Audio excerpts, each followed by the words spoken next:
पंडित जी को पावाधो पंच सादर जय जिनेन्द्र।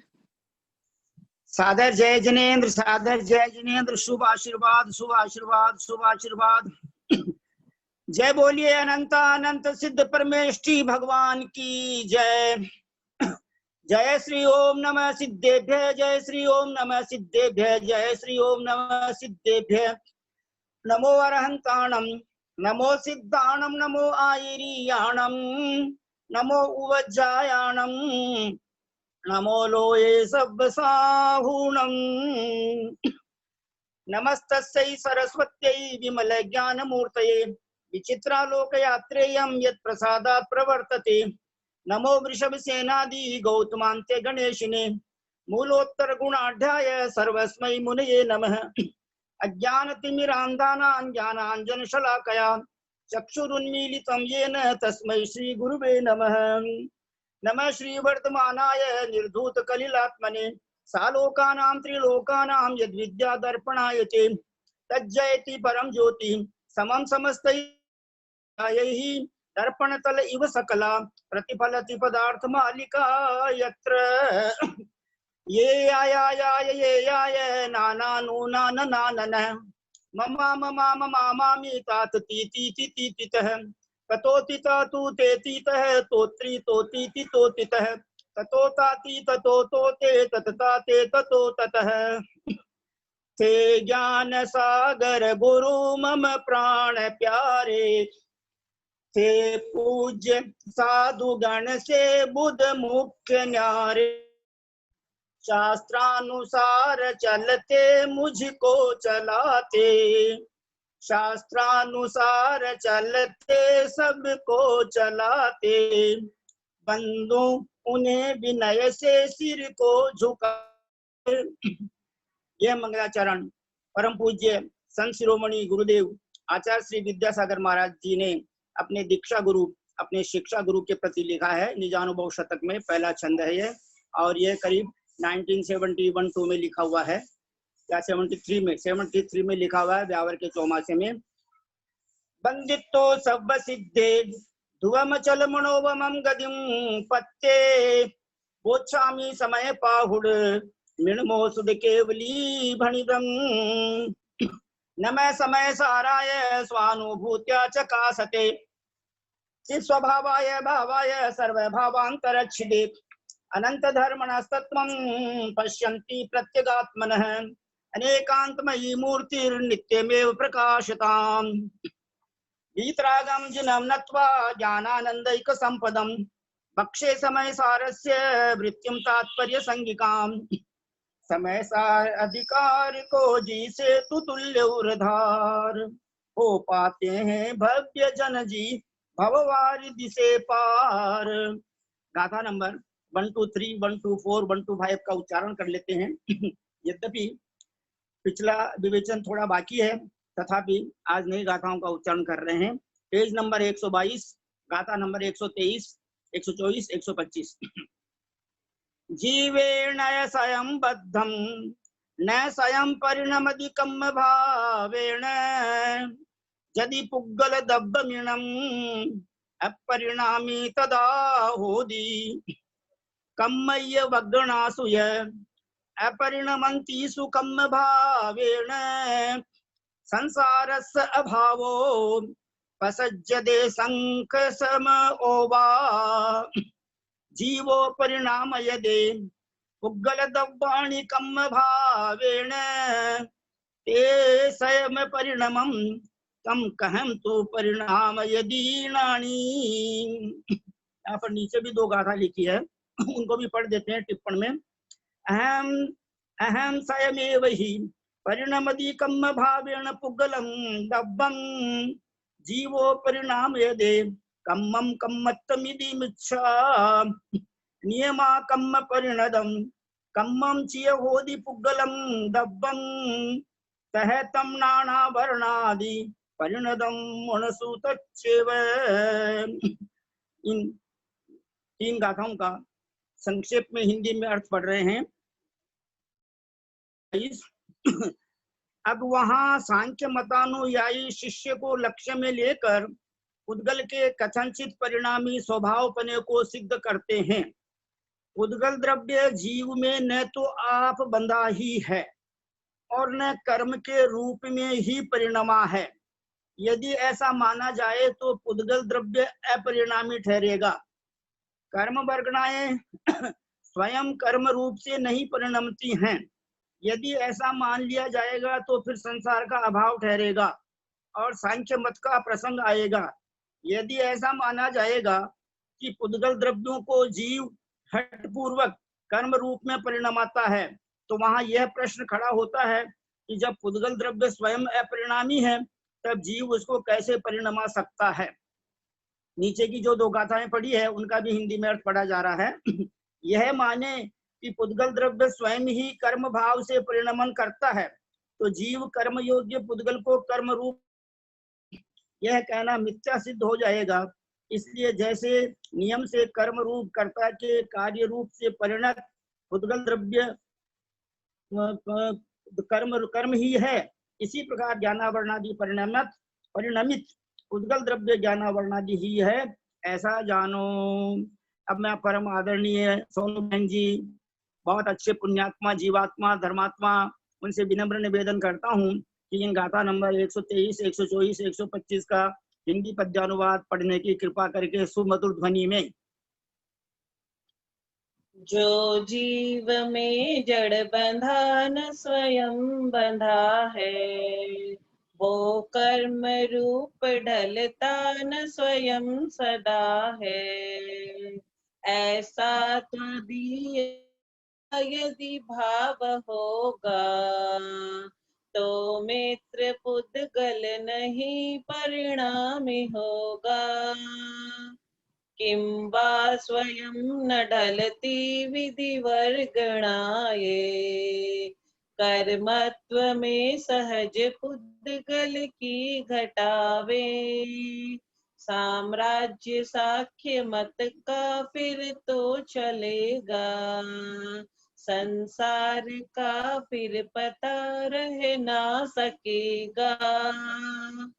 आत्मा स्वयं परिणमा कर पुद्गलों को, देता विधि मनोविधि शक्तियों को। आश्चर्य है जड़ नहीं परिणमी वैसे, आत्मा उन्हें परिणमा सकता ही कैसे। है कर्म रूप, हाँ पढ़ो। है कर्म रूप ढलता जड़ द्रव्य आप, हो मानते यदि यहाँ इस भांति आप। आत्मा स्वयं विधिमयी जड़ को बनाता, यो मानना फिर असत्य न सत्य भाता। निष्कर्षों की निकला विधि वर्गणाए, है कर्म रूप ढलती जड़ शक्तियाँ ये। है अष्ट कर्म सब पुद्गल सील वाले, विश्वास ईर्दश अत मन में जमाले। बहुत ही सुंदर सुमधुर ध्वनि, the best and the excellent voice you have given today, very nice, a lot of thanks. अब हम सभी भाई बहन जल्दी से हाथ जोड़ के सिर झुका लेते हैं और यहाँ पर तो हमने शब्दों को पढ़ा है, अब इनका भाव क्या है वो भाव तो ब्रह्मचारी जी महाराज श्री केसी जैन साहब ही समझाएंगे।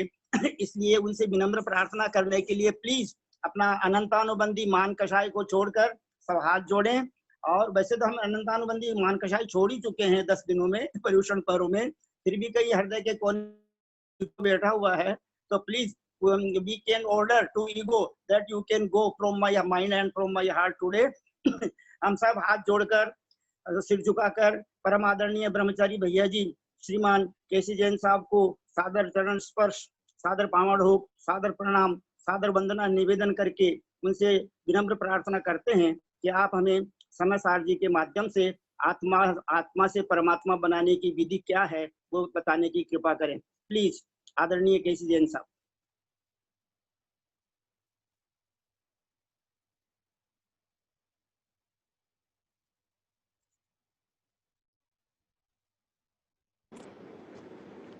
वंदितु सव्वसिद्धे धुवमचलम्नोवमं गदिं पत्ते वोच्छामि समय पाहुड मिणमो सुद केवली भणियम् नमः समय साराय स्वानुभूत्या चकासते चित स्वभावाय भावाय सर्व भावांतरच्छिदे।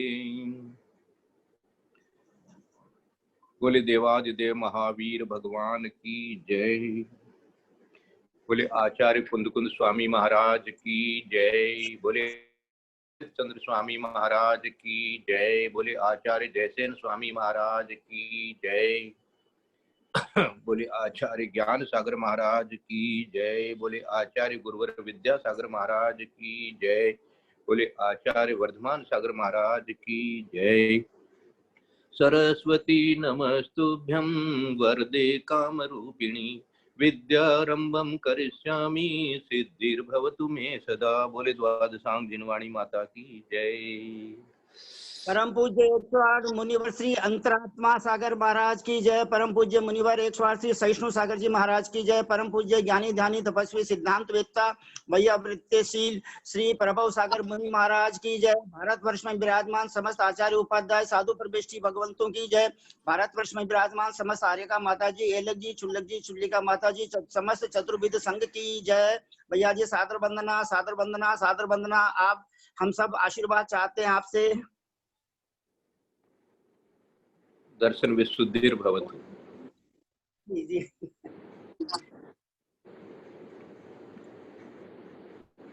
सर्वे श्रोतारः सावधानतया शृण्वन्तु।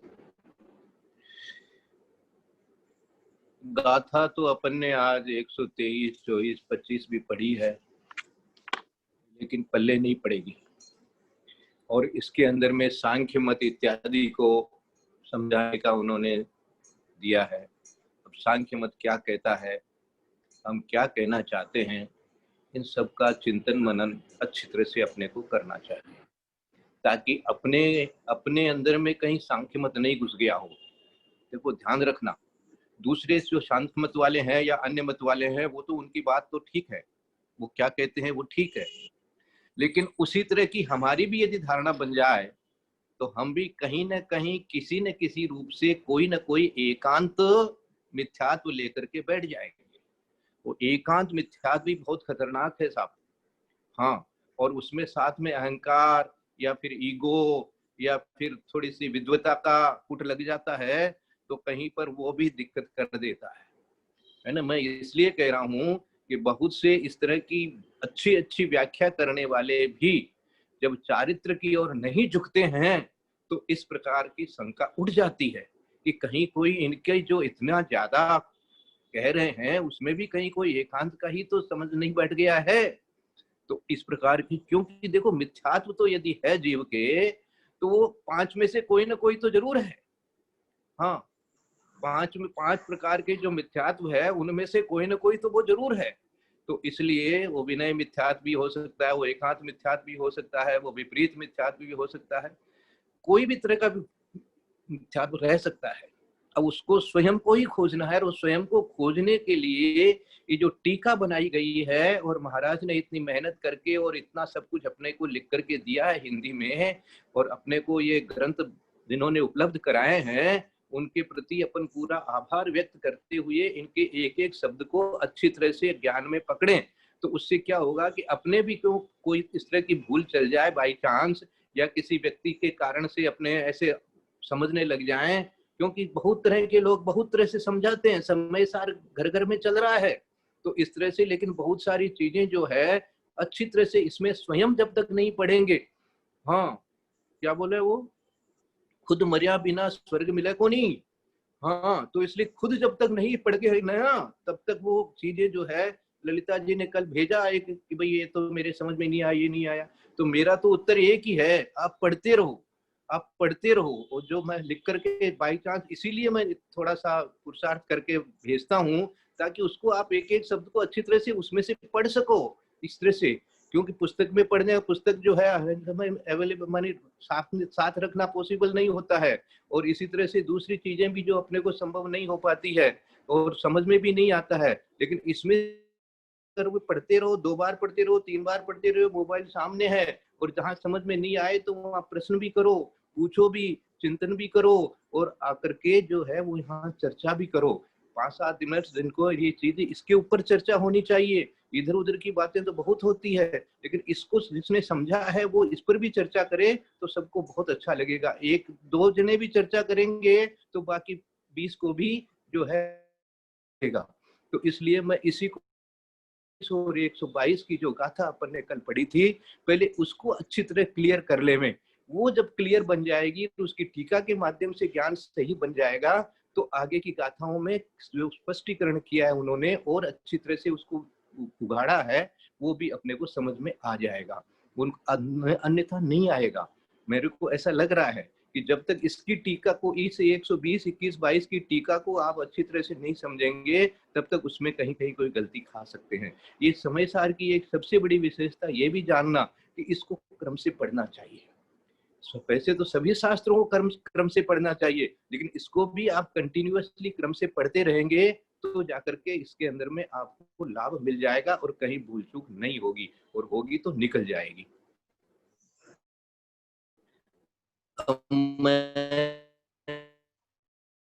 इस अर्थ में ये कि क्रोध मेरा नहीं है, मुख्य रूप से क्रोध के ऊपर में इन्होंने चर्चा करी कि क्रोध जो है वो मेरा नहीं हो सकता, तो मेरा स्वभाव नहीं है। बस ये जब मेरा नहीं है तो हमेशा ये शब्द याद रखना कि मेरा स्वभाव नहीं है, बस इतना ही याद रखना।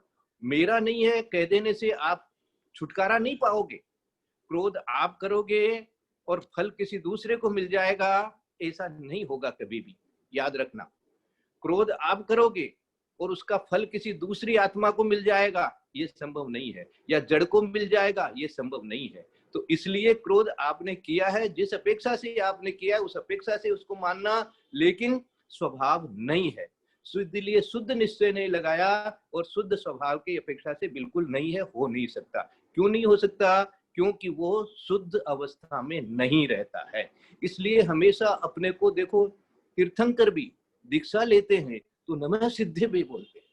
यहाँ भी आपको सबसे पहले मंगलाचरण कर रहे हैं तो नम्यूण सब सिद्धे, सब सिद्धों को नमस्कार करना है, वंदे वो सब सिद्धे, माने सिद्ध भगवान का जो स्वरूप है उसको हम हमेशा ज्ञान में लाएं, उसको नमस्कार करें। वो जो वेदी में विराजमान करने का जो बोले, ज्ञान वेदी में विराजमान, ज्ञान वेदी में विराजमान के लिए जो पूर्णमती माता जी अपने को बार बार संबोधन करती है, तो वो ही सिद्ध भगवान को आप वेदी में विराजमान करके देखो अपने ज्ञान वेदी में। भगवान तो दिख ही रहे हैं, लेकिन उन भगवान में जो अरहंतपना, उस आत्मा में अरहंतपना है, उस सिद्धपना जिस आत्मा में है, जो आत्मा सिद्धपने में विराजमान है, वो सिद्धपना क्या है उसको समझने की कोशिश करो। इसलिए बार बार इन गाथाओं के माध्यम से कह रहे हैं कि जो सिद्ध रूप तेरा स्वभाव है, उस स्वभाव में क्रोध, मान, माया, लोभ हो नहीं सकता। इसलिए होती है, गुणस्थान वगैरह किस लिए होते हैं? बोले भैया इसका जो विकारी परिणमन होता है उसके कारण से जो पुद्गल में परिणमन हो जाता है, उसके कारण से, वही हेतु है। आप पहले अपन ने समझ लिया। अब देखो, अब ये इसको पहले क्रोध को आपकी आत्मा से अलग करके दिखाना चाहते हैं। जिस प्रकार जीव के साथ ज्ञान दर्शनोपयोग की एकता है, उसी प्रकार क्रोधादि भी जीव के साथ एक में एक हो, या तन्मय संबंध का विचार कर लेना, है ना, एक में एक हो, तद्रूप हो जाए, तो जीव और अजीव में नियम से एक पना हो जाएगा, कोई भेद नहीं रहेगा, है, ये बड़ा दोष आ जाएगा।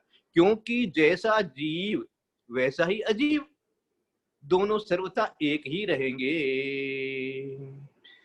तब यह दोष आएगा कि देहादि नो कर्म, ज्ञानावरणादि द्रव्य कर्म तथा मिथ्यात्वादी भाव कर्म के साथ इस जीव की एकता हो जाएगी। तीनों को एक साथ समझना चाहिए। भाव कर्म भी, द्रव्य कर्म और नो कर्म तो बाहर दिख ही रहे हैं, वो तो अपने को स्पष्ट समझ में आने लग गए क्योंकि वो पुद्गल के परिणमन है। लेकिन भाव कर्म को भी वो कहते हैं कि यदि वो एक में एक हो जाए, आत्मा बन जाए। भाव कर्म आत्मा में होते हुए भी आत्मा नहीं है, बस आत्मा में होते हुए भी आत्मा नहीं है, ऐसा याद रख लेना। आत्मा में होते हुए भी आत्मा नहीं है, इसलिए वो भाव कर्म कहलाते हैं।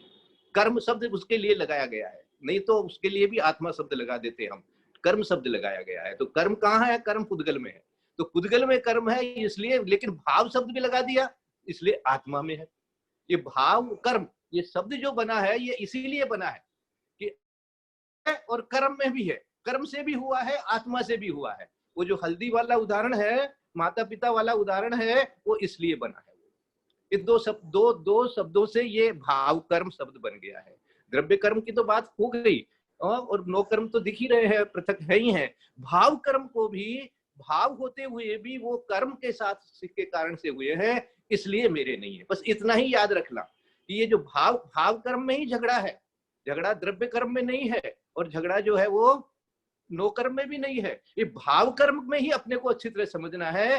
पेनी छेनी से भाव कर्म को ज्ञान से भाव कर्म को आत्मा के स्वभाव से पृथक ज्ञान में लाना है।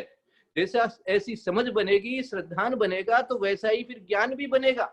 सम्यक दर्शन और सम्यक ज्ञान युगपत हो जाता है, साथ साथ हो जाता है, इसलिए आपका ज्ञान भी वैसा ही बनेगा। आपको ज्ञान दिखेगा, दर्शन दिखता नहीं है, लेकिन ज्ञान से ज्ञान ऐसा बना हुआ है, इसलिए मेरे पास में सम्यक दर्शन है, मेरी समझ सही चल रही है, इसीलिए मैं ठीक जो चारित्र पालन करूंगा वो मेरा सम्यक चारित्र होगा।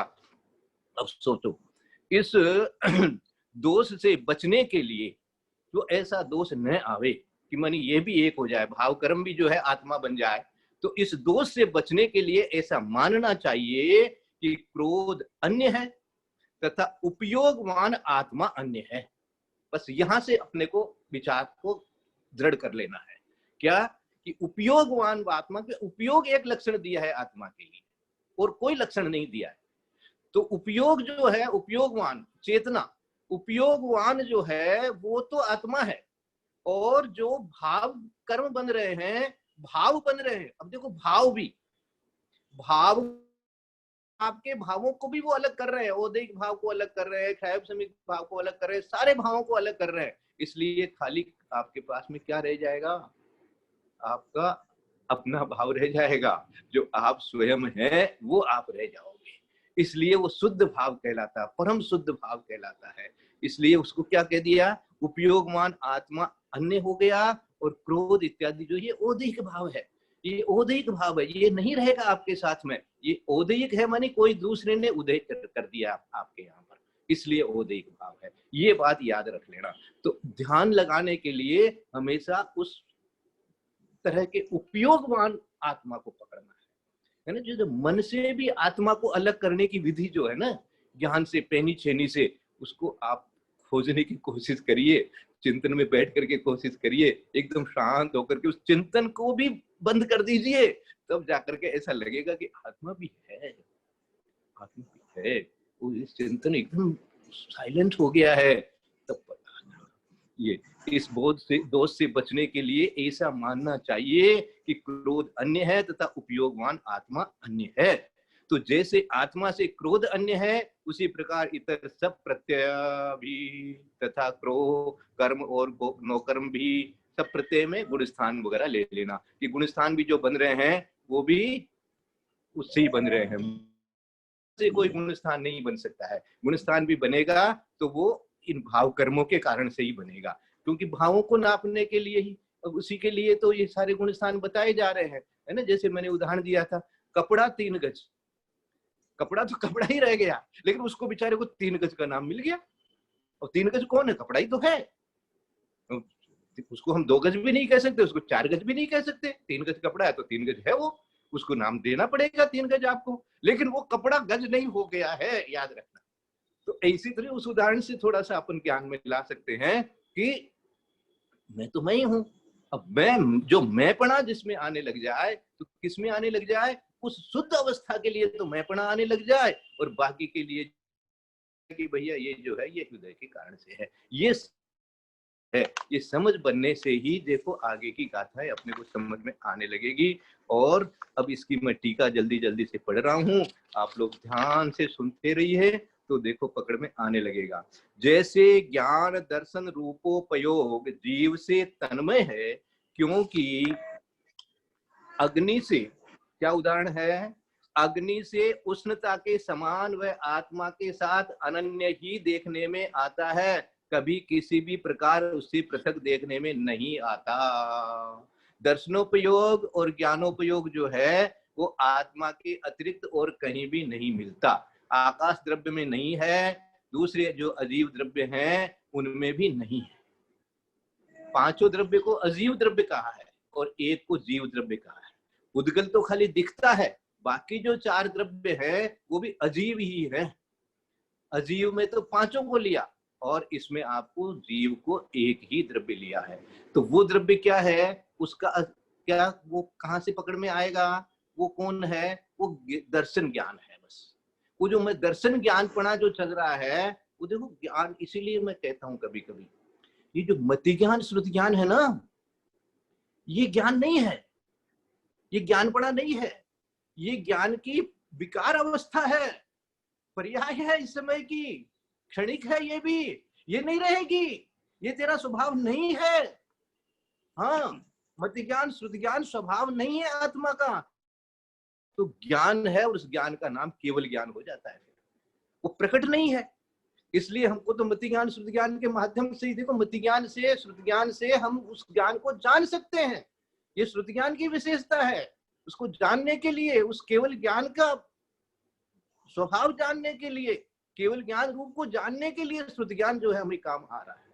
लेकिन श्रुति ज्ञान भी जाएगा, श्रुति ज्ञान भी जाएगा, इसलिए वो स्वभाव नहीं हो सकता है, याद रखना। तो इसलिए जैसे अग्नि की उष्णता, उष्णता है तो अग्नि है, अग्नि है तो उष्णता है ही नियम से। इसलिए दर्शनोपयोग ज्ञानोपयोग है तो आत्मा है, और जहां आत्मा है वहां दर्शनोपयोग ज्ञानोपयोग है ही है। उसी प्रकार यदि एकांत से क्रोध को भी जीव के साथ अनन्य ही मान लिया जाएगा, अब देखो एकांत से मान लिया जाएगा तो गड़बड़ है। ऐसा मान लेने पर सहज शुद्ध अखंड ज्ञान दर्शन उपयोग वाला जीव और अजीव ये दोनों एक हो जाएंगे। यानी उसी का मान लेंगे, क्रोध को ही अपना मान लेंगे कि यही है, तो गड़बड़ हो जाएगा। इसलिए क्रोध को आप कह सकते हो जीव में हुआ है इसलिए जीव का है, ये कहने में हमको कोई आपत्ति नहीं बनेगी, लेकिन यही है, ये क्रोध ही हो गया है, आत्मा क्रोध बन गई है हमेशा के लिए, ऐसा नहीं संभव होगा। इसको जैसे जानना, एक हो जाएंगे। इस प्रकार जो जीव है वही नियम से अजीव समझा जाएगा, अर्थात फिर जीव का अभाव ठहरेगा, ये बड़ा दूषण आएगा, और वही जीव अभाव रूप दोष एकांत रूप से निरंजन चिदानंद रूप लक्षण वाले जीव के साथ मिथ्यात्वादी प्रत्यय कर्म तथा नो कर्म एक में एक मानने में होंगे। अब देखो यहाँ जहां भी है ना, इन्होंने कौन सी आत्मा की बात कर रहे हैं जिसके अंदर में क्रोध नहीं है? क्रोध उसमें किस आत्मा के लिए नहीं है? निरंजन चिदानंद रूप लक्षण वाला, जो निरंजन चिदानंद अवस्था है या निरंजन चिदानंद रूप जो उसका अपन लक्षण बता रहे हैं, उसमें क्रोध नहीं हो सकता, उसमें हम क्रोध को नहीं घटा सकते। क्रोध जो है वो जहां जो सांसारिक अवस्था है, विकारी अवस्था है, विभाव है, वो बौद्धिक भाव है इत्यादि सब कुछ है, इसलिए इनको बता दिया। और वो क्यों हुए हैं इसलिए बता दिया कि इन प्रत्यय के कारण से हुए हैं। इस चार प्रत्यय को उन्होंने ब्लेम किया है। आपके अंदर में जो भाव चला है, क्रोध इत्यादि चला है, उसको ब्लेम किसको किया है? किसको कारण बनाया है? ये प्रत्यय को कारण बनाया है, इसलिए वो उद्गल के हैं, ऐसा कह रहे हैं। कर्म तो अच्छा, यहाँ प्राकृत भाषा के कारण प्रत्यय शब्द ह्रस्व आया है। अब जब पूर्वोक्त दोष से बचने के लिए भिन्न मानोगे और क्रोध से विशुद्ध दर्शन ज्ञान में आत्मा को भिन्न मानोगे, तो जड़ रूप निर्मल चैतन्य स्वभाव में जीव से भिन्न है। उसी प्रकार प्रत्यय कर्म और नो कर्म भी आत्मा से भिन्न है, ऐसा शुद्ध निश्चय नए से मानना ही चाहिए। हमने क्रोध को एक तरह से आपको एग्जाम्पल सेट करके दे दिया, तो बाकी जो चीजें हैं वो भी आप अपने आप घटा लेना। तो अन्य चीजें भी जो प्रत्यय अन्य प्रकार के प्रत्यय हैं, कर्म और नो कर्म जो, इस प्रकार शुद्ध निश्चय नए से जीव को अकर्ता और अभोक्ता तथा क्रोध आदि से भिन्न बताने पर दूसरे पक्ष में व्यवहार में से जीव का कर्तापन, भोक्तापन और क्रोध आदि से अभिन्नपना भी अपने आप आ जाता है। अब देखो, जैसे ही हम ये कहते हैं कि शुद्ध निश्चय न से क्रोध नहीं है, इसका मतलब है कि व्यवहार से है, नहीं तो हमको शुद्ध निश्चय नहीं लगाने की जरूरत क्या पड़ी। देखो, यदि हम कहने लग जाएंगे, दुनिया में फिरने लग जाएंगे, क्रोध है ही नहीं, क्रोध मेरा है नहीं, क्रोध मेरा है नहीं, क्रोध मेरा है ही नहीं, तो भैया आपको ये पाठ हमने नहीं पढ़ाया है। हमने आपको पाठ पढ़ाया है कि शुद्ध निश्चय न से क्रोध नहीं है, इसका मतलब व्यवहार से है। उसको तुम स्वीकार रखोगे तो क्षमा किससे मांगोगे, किस लिए मांगोगे? क्षमा मांगने की फिर जरूरत ही नहीं पड़ेगी, क्षमा को बताना पड़ा हमको कि भैया क्रोध होता है तुम्हारे, इसीलिए क्षमा तुम्हारी स्वभाव को तरफ जाओगे तो वो क्रोध मिटेगा। इस प्रकार से, क्योंकि निश्चय न और व्यवहार न, इन दोनों में परस्पर सापेक्षपना है। बहुत सिंपल, ये इस तरह की टीका पढ़ लेने से अपना सारा खुलासा बन जाता है अच्छी तरह से। सापेक्षपना है, अपेक्षाकृत कहो, कोई आपत्ति नहीं है। जैसे किसी ने कहा कि देवदत्त अपनी दाहिनी आंख से देखता है, तब ऐसा कहने में ये बात भी अपने आप आ जाती है कि वह बाईं आंख से नहीं देखता है। इसी तरह से शुद्ध निश्चय से ऐसा है तो व्यवहार से ऐसा है। हो गया, क्लियर हो गया। शुद्ध निश्चय से क्रोध नहीं है तो इसका मतलब व्यवहार से है। हाँ, सांख्य या सदाशिव मतानुयायी लोग इस प्रकार के परस्पर सापेक्ष नए विभाग को नहीं मानते हैं। ये सापेक्षता जो है वो वहां पर नहीं समझ में आती है उनके। जिनको सापेक्षता समझ में नहीं आती है तो वो तो या तो इसको स्वीकार कर लेंगे या उसको स्वीकार कर लेंगे। देखो, जब तक इस तरह की भाषा, इस तरह का स्यादवाद आप नहीं समझोगे, तब तक जो है आपको जैन धर्म का मर्म जैन धर्म का मर्म यहां से शुरू होता है। इसलिए शादवाद में तेरी वाणी शादवाद में वहां से शुरू होता है। वो उसको समझ लेने से सब चीज क्लियर होती है। झगड़ा झंझट सब खत्म, विवाद खत्म, चिंता फिक्र खत्म, दूसरों पर दोष देना खत्म, कुछ नहीं, दूसरों की गलती निकालना खत्म, अपनी भाषा का अहंकार आ जाना खत्म, कुछ नहीं है। हाँ, अतः उनके मत में जिस प्रकार शुद्ध निश्चय नए से जीव करता नहीं होता और क्रोधादि से भिन्न होता है, वैसे ही व्यवहार से भी वह अकर्ता और क्रोधादि से भिन्न ही ठहरता है। ऐसी दशा में जीव का क्रोधादि रूप परिणमन न होने पर जिस प्रकार सिद्धों को कर्म बंध नहीं होता, भी संसारी जीव को भी कर्म बंध नहीं होना चाहिए। ये एकदम अच्छी तरह समझाते थे ज्ञान सागर महाराज। उस समय, जिस समय ज्ञान सागर महाराज का उदय हुआ था, उस समय ये सब चीजें खूब जोर से चलती थी। ये समय सार को लेकर के इस तरह का प्रतिपादन जो है खूब जोरों से होने लग गया था गुजरात में। तो उसको लेकर के आचार्य श्री बोला करते थे, बोले भैया ये सांख्य मत जैसा बन रहा है, इसको सावधान हो जाओ। तो आपने शुद्ध निश्चय ने से कहा, हमने हाथ जोड़ा। अब उसी को व्यवहार रूप से भी वैसा ही मान करके बैठ गए हैं, खाते पीते भी करने लग गए कि भैया मेरे तो कोई कर्म बंद हो ही नहीं रहा, कर्म तो मेरा है ही नहीं, कर्म तो कर्म में हो रहा है, पुद्गल का पुद्गल का काम हो रहा है, खाने का काम खाने में हो रहा है, शरीर पुद्गल है, शरीर में ये गया तो पुद्गल का काम पुद्गल में हो रहा है, मेरे में तो कुछ हो ही नहीं रहा है। तो इस तरह से ज्यादा जो धारणा बनाने लग गए थे लोग, तो उसको भी हम कहेंगे कि भैया जहां पहले मिथ्यात्व था कोई और तरह का था, अब ये और तरह का मिथ्यात्व हो गया। एवं मिथ्यात्व में इस तरह के विपरीत मिथ्यात्व से आप हो सकता है एकांत में आ गए होंगे या और किसी मिथ्यात्व में आ गए। मिथ्यात्व नहीं गया शायद, ऐसा सावधानी कर रहे हैं वो। इसी को सांख्य मत कहते हैं। अब यहाँ से मैं इसको आगे वो सांख्य मत इत्यादि की बात करेंगे आगे वाली गाथाओं में। तो सांख्य मत क्या कहता है ये अपने को मालूम रहना चाहिए।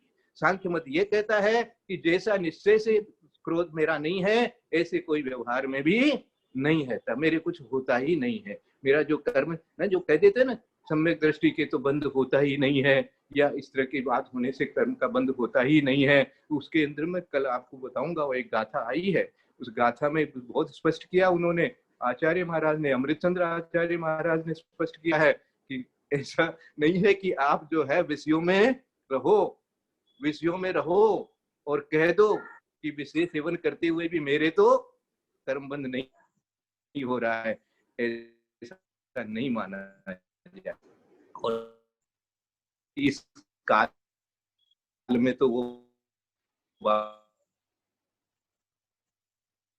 की बात है। इस प्रकार सिद्धों के जैसे सिद्ध जमान हो गए, मान हो गए। कर्म बंद न होने से संसार का अभाव और उसके अभाव से सदा ही मुक्त बने का प्रसंग प्राप्त है, जो कि प्रत्यक्ष में विरुद्ध है, क्योंकि संसार तो प्रत्यक्ष देख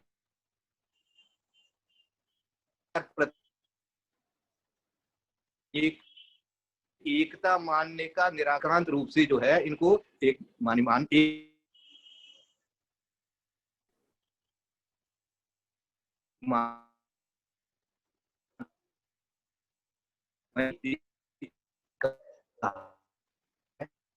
शुद्ध निश्चय है,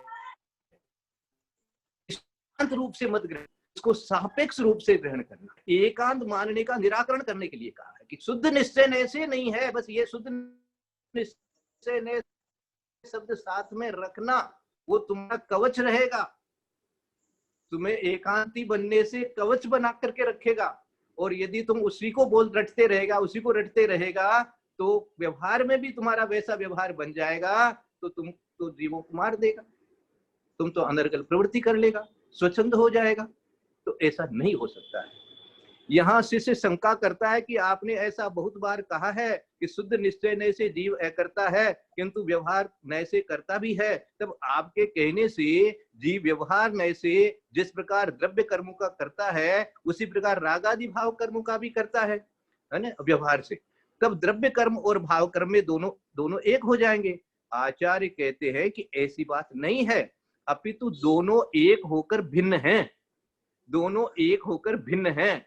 इस भेद को बताने के लिए ही रागादि भाव कर्मों का कर्तापना बताने वाले व्यवहार नय की अशुद्ध निश्चय नय संज्ञा है, जो द्रव्य कर्म और तारतम्य रूप से भेद स्थापना करता है, जो द्रव्य कर्म और भाव कर्म में तारतम्य रूप से भेद स्थापन करता है। तारतम्य होते हुए भी, द्रव्य कर्म के कारण से भाव कर्म होते हुए भी उसको उसमें भी भेद करेंगे, किससे? आत्मा के स्वभाव से भेद करेंगे। द्रव्य कर्म के कारण से हुआ है इसलिए कहना पड़ रहा है हमको भाव कर्म के लिए, क्योंकि आत्मा का स्वभाव नहीं हो सकता है। इसको बताने के लिए कहा है कि वह व्यवहार नहीं से ऐसा। इसी लाइन को वापस पढ़ो, देखो इसको।